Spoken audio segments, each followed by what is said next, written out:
cloudy spring afternoon on the west coast of Canada. A 13-year-old boy steals his mother's jewelry and his father's bank card and prepares to take a bus alone across an international border where he'll join a 59-year-old pedophile he met on the internet. I just told my parents I was going for a sleepover and that I'd be back, but really I didn't know when I was gonna come back. Across the country, a 15-year-old girl rents a motel room and draws a map to show a 43-year-old man she met on the internet how to get to her. He introduced himself online as an 18-year-old. I felt like I was in love. I was only 15, so I felt like it. They're part of a generation who explore the world by computer. Kids meeting kids online, striking up conversations which turn into friendships, and occasionally into romance. It's all deliciously and dangerously anonymous. Sometimes the kid on the other end of the conversation is a pedophile hunting for victims. A guy sitting in his bedroom in Australia can be walking into the bedroom of a young child where the alarm is on, the doors are locked, mom and dad are in bed, and he's already bypassed the alarm, bypassed the door, and he's in the child's bedroom, virtually.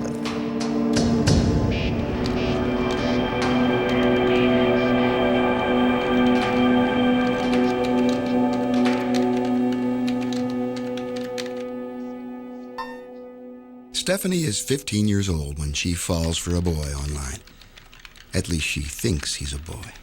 I met an 18-year-old male on the internet, and he was from the United States. I was only 15, so, an older man from the United States, it was very interesting and exciting. My husband or I didn't get home until around 6 o'clock, so she would be on it from 3 o'clock till 6, and basically almost before she went to bed.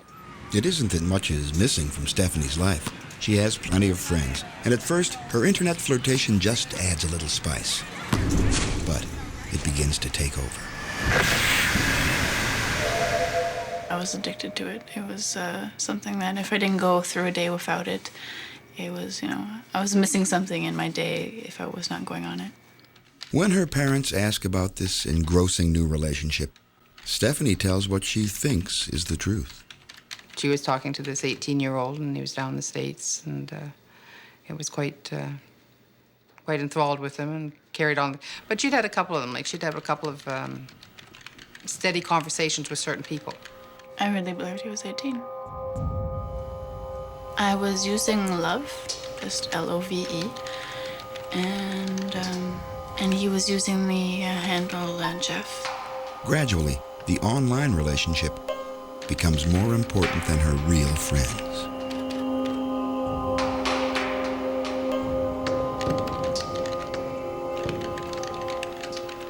They're disappointed sometimes, they'd ask me to go out on a Friday night to the movies with them, and I'm like, I'm sorry, I already have an internet date. They laughed at me a lot because of that, because I had a planned date on the internet, we to go on the internet and talk to Jeff all night. In June 2000, the National Center for Missing and Exploited Children in the United States produces a report for Congress on the online victimization of children. They find that 1 in 5 kids with access to the internet had been sexually approached during 1999. The center's internet activity reports for 2 years count up more than 100,000 attempts to entice children into sexual acts.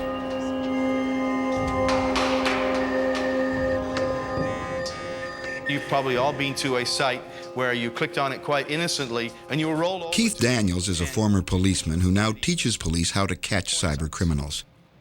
His particular specialty is tracking internet crimes against children. Everybody's going online. So before that, we got the preferential sexual offenders going out there, and they were having to stand in schoolyards. They were using some ladies' magazine ads involving small children, and they were using that to fulfill their fantasies. Well, now, on comes the internet with this advent of huge numbers of images all over the place that they have access to. So it's awoken their fantasy, so to speak. Some of Keith Daniels' knowledge comes from Stephanie's case. He was the officer in charge when what began as a romance became a police file. But at the beginning, all Stephanie knows is that her most intimate friend is online in a different country. Jeff is the one boy who really understands her. It was someone new in my life, and, he was comforting me, and, I was talking to him a lot, and he was just really there for me. This is how Stephanie remembers the conversations. He knew when I was smiling, and he just knew exactly what to do to, make me feel better. After a couple of months, the relationship moves beyond hugs and kisses. Sometimes he asked me to talk to him in a, I guess, sexual way.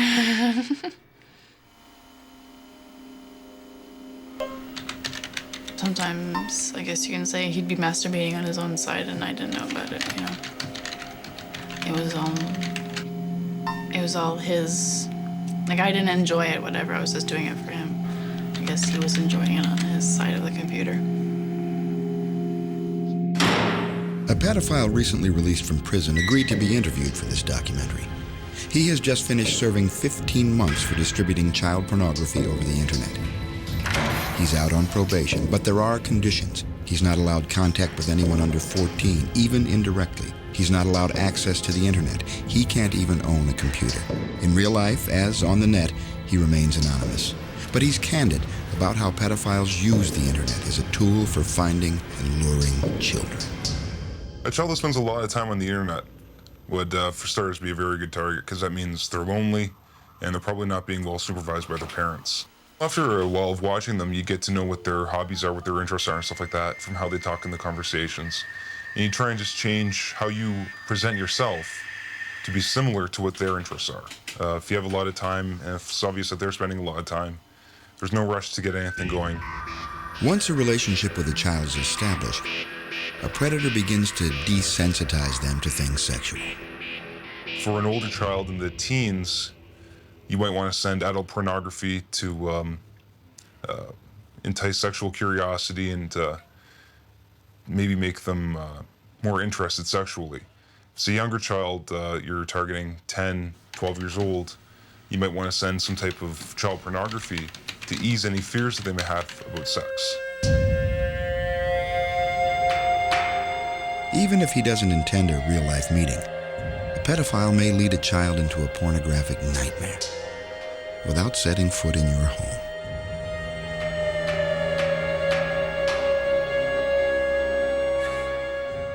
In fact, pornography and child pornography have driven the viewing of images to a new height. They're constantly trying to get better images out there to look real, and now they're absolutely perfect images out there. We're seeing images involving children being raped and penetrated, babies being raped and penetrated. While a pedophile aiming to meet a child will send only reassuring sexual images, some get their kicks by shocking. We've seen graphic images being sent to 10 and 11-year-old children. One girl called me before I retired, and she was crying on the phone, saying what she had seen. I went online to the same page that she was telling me about, and even I was horrified. And the image when I went online was female genital mutilation with a pair of bolt cutters. Anonymity is important in trying to find a victim so that if in the process you're discovered before you've actually contacted the victim, you don't have to worry about the police showing up at your door, stuff like that. The internet's a powerful tool because anyone can use it. There's too much information for the police or for any organization to constantly keep track of.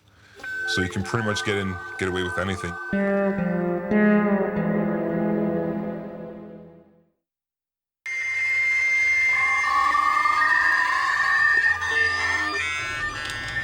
Daniel is 13 when he begins using the internet to explore his natural sexual curiosity.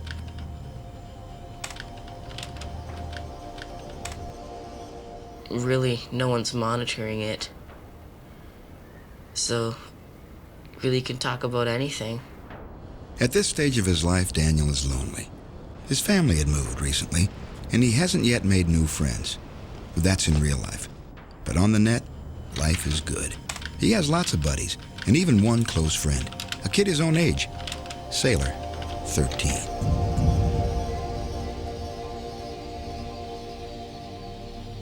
Daniel is just relieved to have someone to talk to about sex. He wanted, I think, to talk about the things that I wanted to talk about. And really, I wanted to just talk about, like, what was going on in my life. Lots of it had to do with sex. And I liked to talk about what it would be like to have sex with boys and girls. The computer was downstairs in a little separate room. It was our computer room. And the thing about that room that I really liked is you could have your own privacy. Daniel's parents don't want to be interviewed on camera, even though they are supportive of their son going public. Off camera, they say they balanced concern about Daniel spending too much time on the computer with relief that he was making friends. They were really just happy about me having friends on the internet. And they felt like I was becoming a normal kid, having friends, having people to talk to. But really, they didn't know what I was getting into. Sexual curiosity is, of course, a normal part of growing up. And in today's wired world, it's natural that Daniel would explore that curiosity online. On the internet, there's a whole bunch of dirty stuff there. I went into some of those chat rooms just to see what they were like. Daniel and Sailor 13 often meet in a chat room.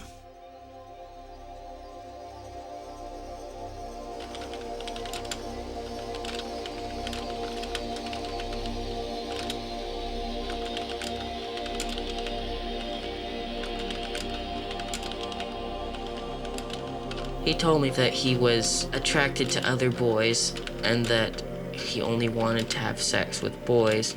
And so I was thinking, cool, there's nothing wrong with that. So I kept on talking to this person because that's sort of what I was thinking. Daniel is now 5 months into what he thinks is a relationship with another 13-year-old. Perhaps because he's exploring gender preference, Daniel doesn't talk to his parents, even though they're fairly open about sex. And he's becoming increasingly obsessed with Sailor 13. When I was going on the computer for maybe about 2 hours a day just going on the internet, at that point I felt like I had a need to be on there. And that if I didn't, I wouldn't be happy. That's really what made me happy.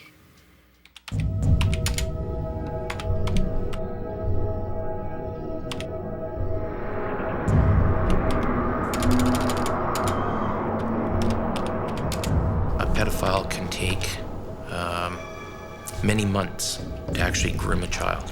It's like a stalking case. And whenever the child goes on the internet, they will approach and begin chatting, and eventually they'll build a bond or a trust between them. And at some point in time when the individual feels the time is right, he will arrange to make a meet.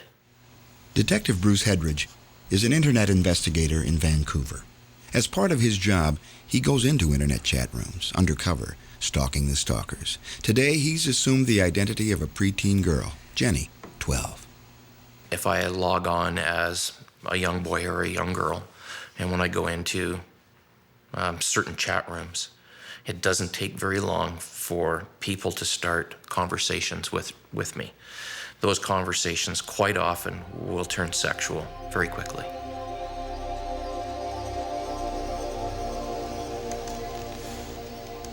These messages could be from other kids, but if they're not, if one of the people messaging Jenny 12 is a pedophile, he'll likely follow a familiar and frighteningly successful method. When they start to feel comfortable, they will attempt to get the child either into a sexual conversation or eventually to perform some form of sexual act. They refer to it as cybersex.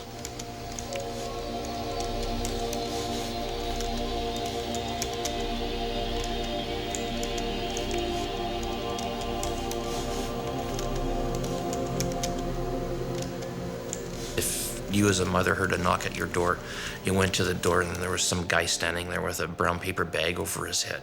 And he said to you, look, I'm gonna come into your house, I'm gonna go into your child's bedroom, we're gonna talk for, 4 or 5 hours, and then we're gonna go away on a holiday for 3 weeks.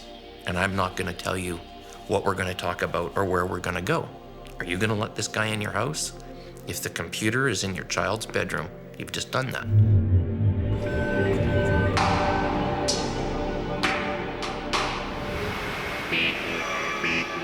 Alone at the computer, kids think they're anonymous and safe. But for an internet predator, finding children online is a very straightforward business. Usually go into a chat room that caters to children. See what the behavior is of the different children, maybe keep files and, how they behave, stuff like that. And start joking around, find one that you like, and strike up a conversation.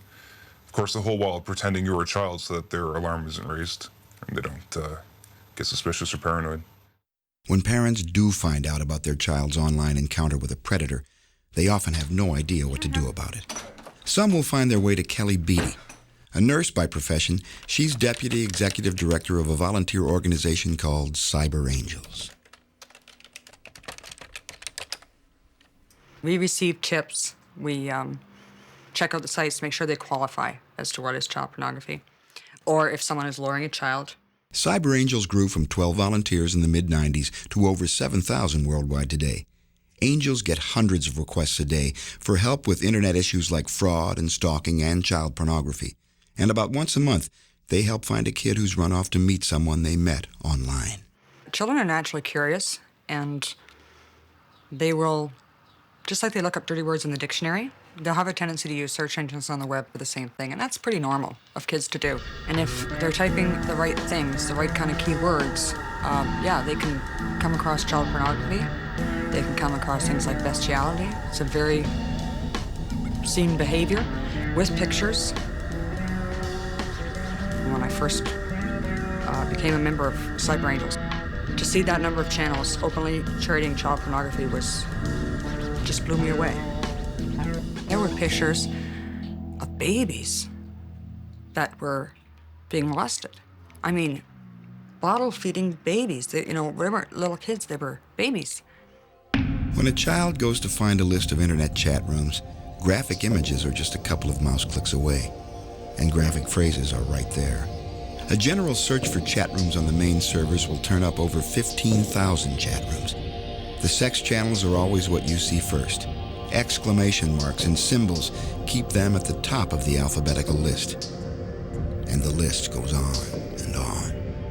It shows the name of the channel as well as the number of people that are currently in that channel. And you can see by the titles, the names are illegal channels: 12-year-old sex, 17-year-old sex, preteens, which is considered 12 or less. There's 85 people on that channel right now exchanging pictures. Once in the chat room, visitors are invited to take another step directly into someone else's computer files to see and share pornographic pictures of children. For example, I went into this channel here, which is the 12-year-old sex channel, and all of these people came in here to trade pictures. And now you notice the people that come in the channel shows where they are besides this channel. And this one's in this channel, as well as preteen rape sex. Some other channels there. Preteen rape.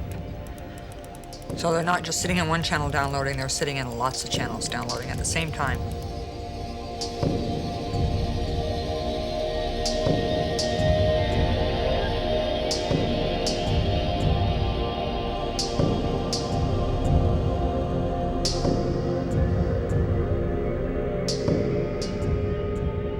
And this is one person's computer.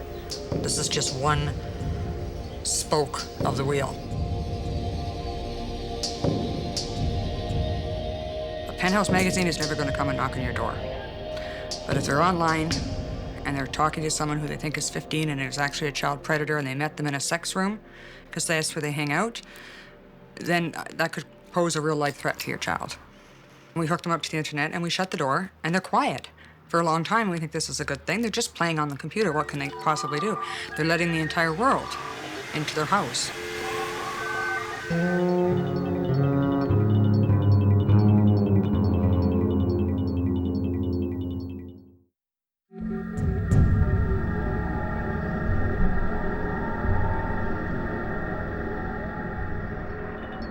At 13, Daniel's drawn into the world of pornography by the internet pen pal who's probably his closest friend. It's months before Daniel finds out Sailor 13 is no kid. One day, when I was talking to him, he was getting a little pushy, and I was thinking, oh, something's happening. Something happened to him. I don't know what's going on. He told me that I had to listen to him, and he typed on the computer screen my phone number, my address, and all of my personal information. He got that information from an IP address, and I guess he had some type of program that just cracked it. And then it sort of comes out to be where this guy's telling me, hey, listen to me or else something bad's gonna happen. I'm not 13. I'm 51. And so I'm just like, oh God. He had control over me right when he knew where I lived, and right when he told me he was an adult. Daniel wasn't hard to find. Like most internet users, he'd left his mark for any would-be predator. Every copy of Windows 95 and Windows 98 has a program installed within the software that allows you to trace people down through the internet. You can find out what city they live in, and once you know what city they live in, you can bond with them on that level. Keith Daniels says it's easy for a predator to locate a child. You can gather a vast amount of information from a young person unwittingly. What kind of sports do you like? What do you play? Where do you play? Oh, that's nice. Where do you live again? And maybe using something like MapQuest, find out where the nearest shopping center is and say, hey, do you know so-and-so shopping center? Kid says, yeah, I live real close to that. Pervert says, thought so, tick. And he continues his desensitization, and he's moving in closer and closer and closer, sufficiently enough to know that the kid wears number 10 on their shirt when they play soccer. And they live close, so the school's not hard to find. What color is your school jersey? Blue and white. And the next thing, the guy's at the schoolyard, and he's actually watching the soccer game. And he's seen number 10. I had sent him a picture of me, and that was of my school when I was going to a private school, and it had a school logo on it, so he knew which school I went to as well. So there was my phone number and my address and my school.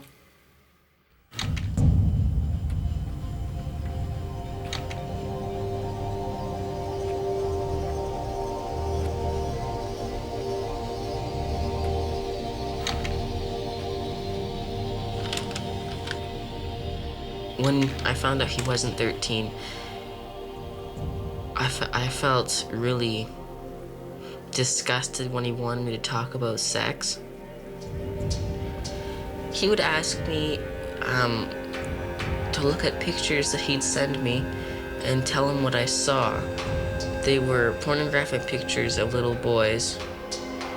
He told me he was masturbating on that end, and he wanted me to describe in detail what the pictures were.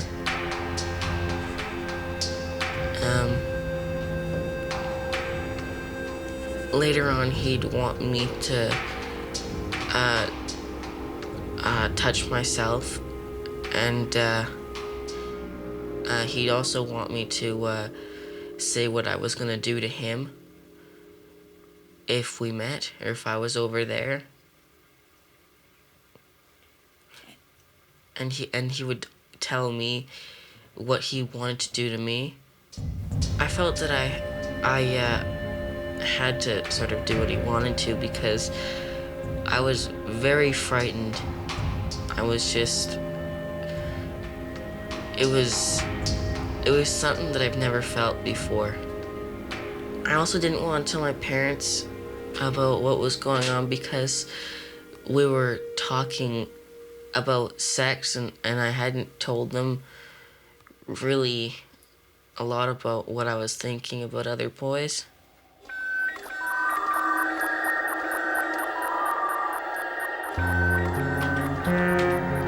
By the time Daniel's predator asks for a meeting, Daniel feels trapped. He can see no other choice but to deceive his parents, cross an international border, and put himself in the arms of Sailor 13. Actually, Sailor 59. One day he wanted to meet up with me and told me to steal my mom's jewelry and credit cards and some money of theirs and buy a bus ticket, go down to Seattle, and he'd meet me there. And I didn't know if he was some mass murderer or serial killer or anything like that. I didn't know what he was gonna do with me. And I thought that I would just go down there for a little while and come back up to Canada and see my parents again. Across the continent, another predator waits to pounce. Stephanie's friend Jeff also talks with her online for months before revealing something of his true identity. His real name, he confesses, is Tim. And there are a couple of other things. Conversation that was, Stephanie, I have to tell you something, this might affect our friendship, and, saying, oh, there can't be anything that'll, ruin it, or we're friends, we're perfect, stuff like that. And he told me that he was around 38, 39, and he was married with 2 children. And that was a big surprise, and for a couple of days after that, I didn't speak to him. It was a big shock. But Stephanie can't give up her sour sweetheart. After a couple of days, she goes to him again online, and a few months later, begins to entertain the idea of meeting.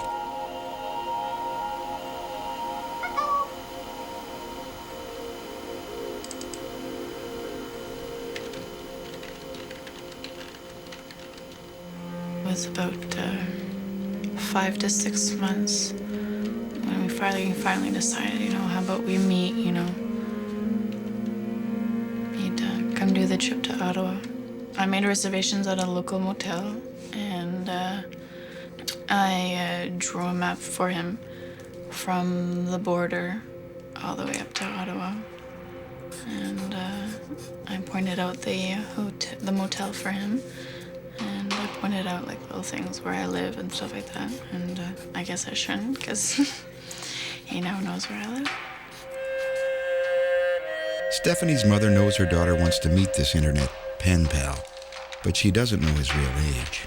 I was pretty good at hiding it, yeah.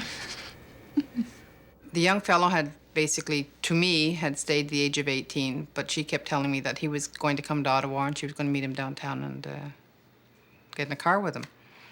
And I kept telling her, you don't do that. You don't know this person. You don't get in a car with somebody you don't know. I said, meet in a restaurant.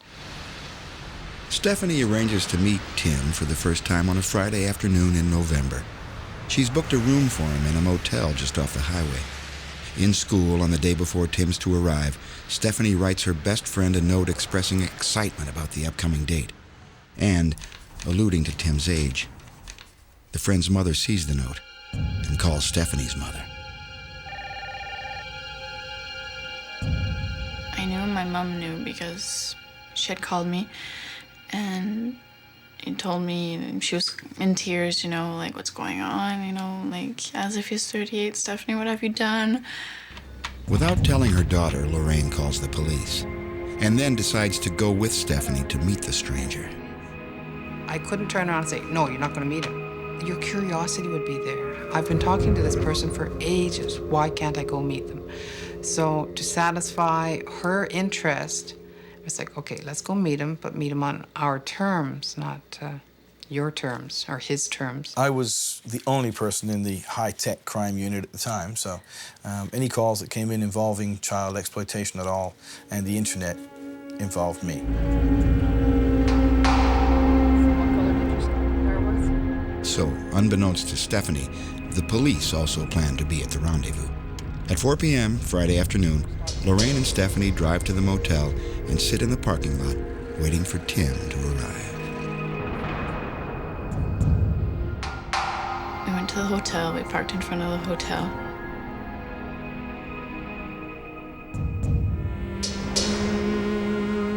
He had previously told me what kind of car he was going to come with.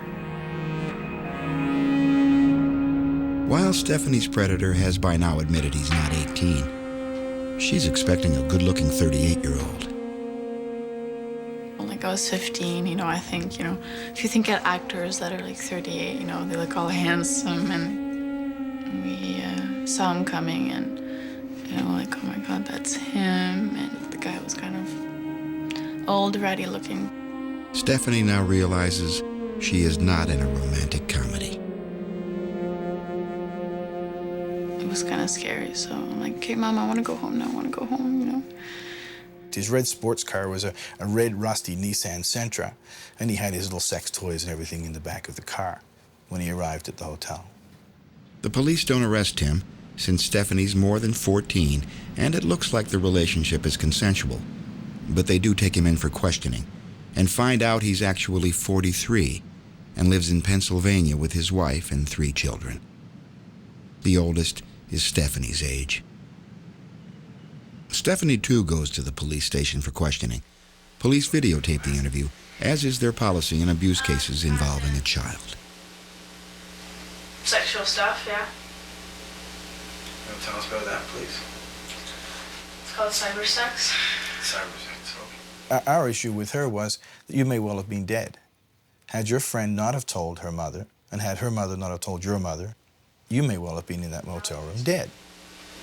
Tell us what those imaginary sex acts, particular acts, would have been. List them for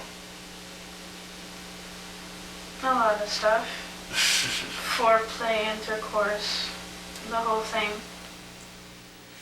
At first, when we were going to the police station, I was thinking, this is all wrong. He wouldn't have done anything, And then, I guess it was after the whole interview and hearing myself saying of all the things that we've done together and listening to myself talking and, telling every detail, it was kind of stuff. What have you been doing for the past 5-6 months?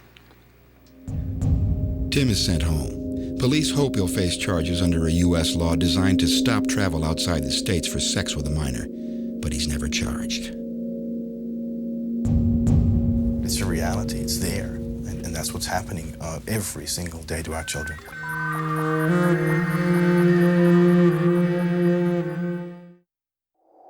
The internet's great power lies in its ability to reach across all boundaries. And in the wrong hands, this is a terrible power. Pedophiles now have the kind of private access to children they could never get in real life, and also a way to support each other. There's groups out there on the internet that are very active, and they actively seek out children where they talk about strategies.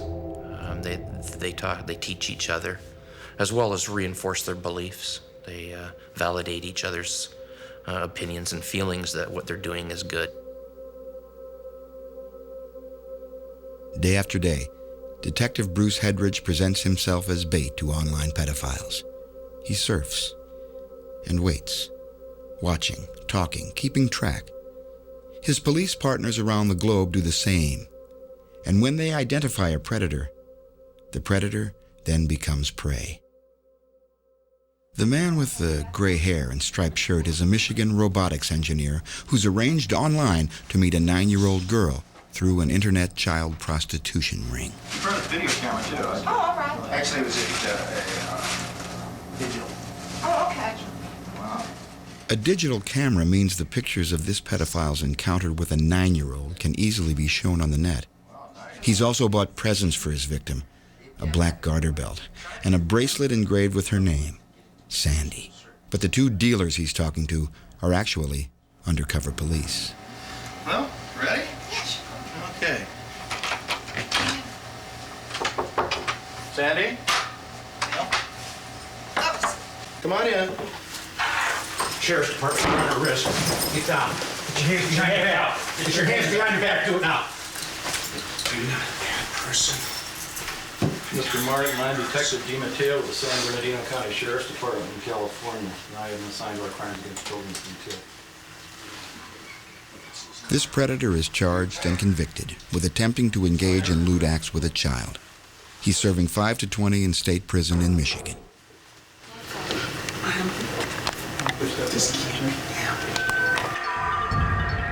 Daniel's predator is still out there, and now waiting for Daniel to join him.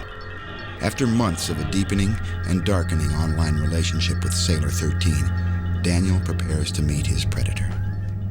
I just told my parents I was going for a sleepover and that I'd be back, but really I didn't know when I was gonna come back.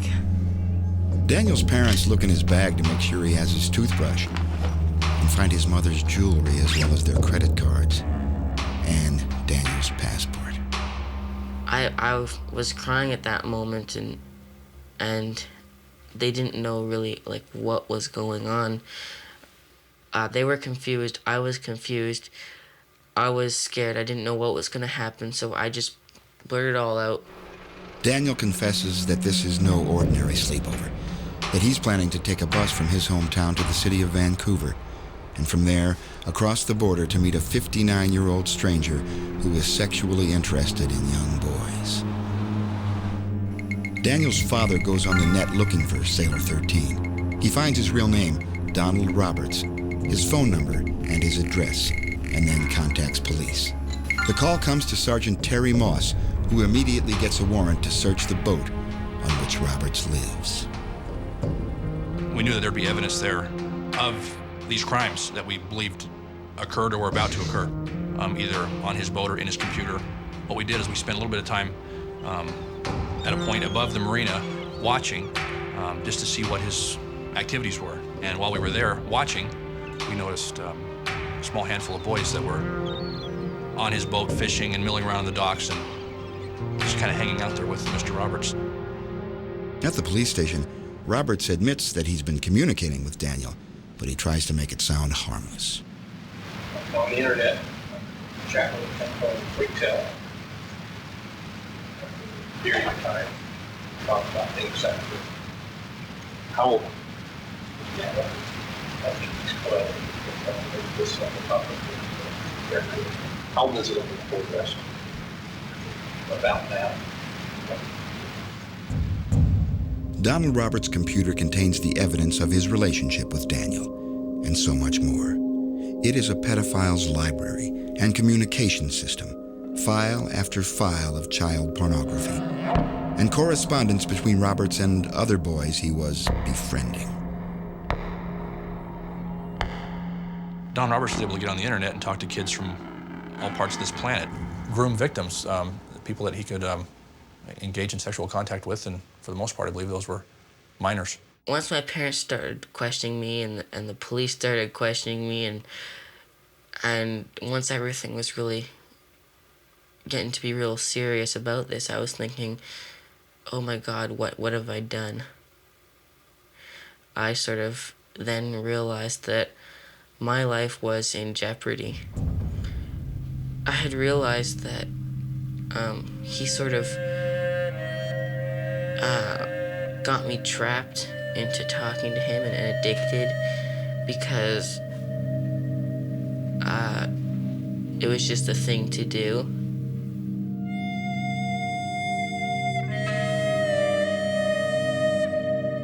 After a brief court appearance, Donald Roberts is released on bail. There are conditions. He is to have no internet connection and no contact with male minors.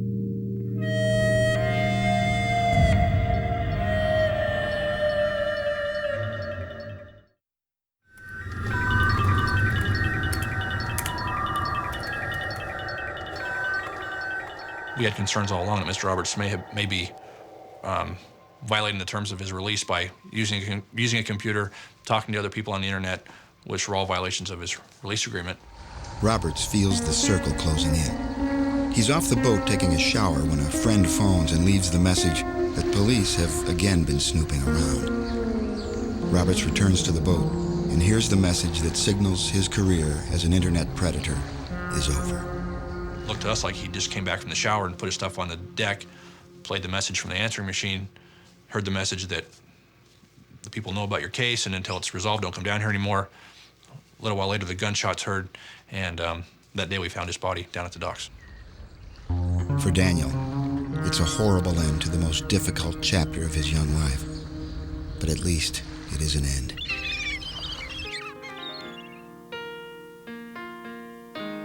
For 3 years, until very recently, he's not allowed on the internet at home. I still think I can get addicted to it again, and I think it would be very easy. In the months following their aborted rendezvous, Stephanie still feels in some odd way connected to Tim, and guilty that she'd not followed through with the meeting.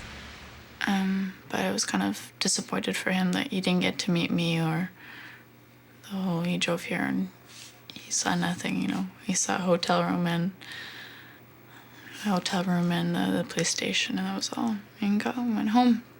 If a young person is really hooked on the internet and the curiosity is there, and they're hitting the right stage in life, then somebody can be very enticing to them over the internet. At that age, I was very naive and very, vulnerable. The good stuff that came out of all this internet stuff was that I'm having better friends with people that are actually here. They're realistic friendships. They're regular and normal. I think that's a good thing that's happening, and I'm also more cautious about the internet. My sexuality is more defined now than before. Now I'm also comfortable with myself, happy with myself. I spend a lot more time with real life friends right now. Yeah, the internet wasn't the fun of it kind of wore off after a while. But Stephanie's return to reality isn't instantaneous. It'll be months before she shakes off both her predator and the feeling of being prey. I was very frightened. I was checking out license plates to every car, and every time I saw a car resembling his, it was traumatizing to me. It was I was on my nerves for the next year or so after. Once I got back onto the internet, about 4 or 5 months later, he had contacted me, and to me it was I guess it was something I never thought he would do. And he would go on to another little naive girl. I'm like, no, that can't be him. I don't want to talk to him ever again. And so we talked, and it was kind of trying to tell him, this is it. This is the last time, bye. After Stephanie appears on a panel discussing internet awareness, a reporter contacts her predator and writes of their conversation. Tim is quoted saying he wants to meet Stephanie when she turns 18. So when I turned 18, which was a year ago, it was kind of, it was nerve-wracking, I never heard from him, and now I turned 19 and still haven't heard from him, so hopefully I can go on with the rest of my life without hearing from him. It's an old story of predator and prey in a cyber setting. They came so close, 2 ordinary kids, to walking willingly into the arms of a predator. For people whose obsession it is to get children alone long enough to groom them for a sexual encounter, technology has inadvertently provided a powerful tool, and predators are very skilled at using it.